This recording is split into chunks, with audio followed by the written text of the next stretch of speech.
meu resgatador, és aquele que me comprou a preço de sangue cravado numa cruz.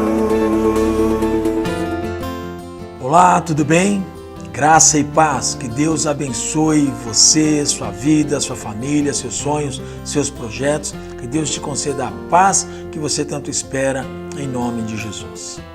Sabe, a segurança de que Deus nos ouve é muito importante. E a segurança de que Deus não apenas nos ouve, mas também atende às nossas orações, isso chama-se fé. E Jó tinha isso. No capítulo 42 de Jó, versículo 2, diz assim: Bem sei eu que tudo podes, e nenhum dos teus pensamentos podem ser impedidos. Em alguns textos está, e nenhum dos teus propósitos podem ser frustrados.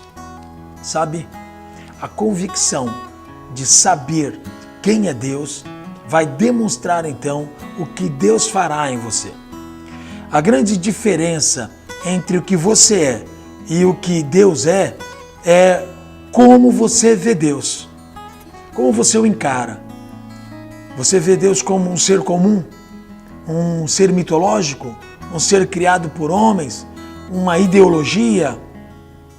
Mas se você vê Deus como Deus e que Ele pode todas as coisas, que Ele é o Todo-Poderoso, o El Shaddai, então você tem segurança nele, na palavra dele e em tudo quanto ele ensina.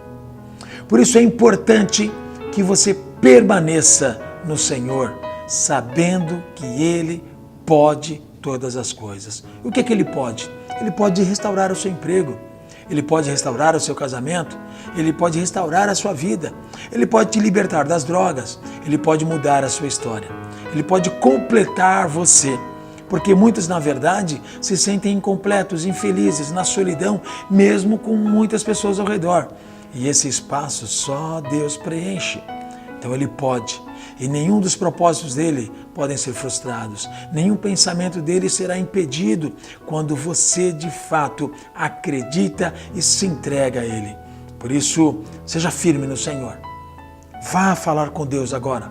Fale com Ele que você tem essa convicção, que você acredita que Ele pode todas as coisas. E você vai confiar nele, vai entregar os seus sonhos, seus futuros, seus planejamentos nas mãos de Deus. E Deus fará coisas prodigiosas na sua vida, em nome de Jesus. E venha participar de um dos nossos cultos.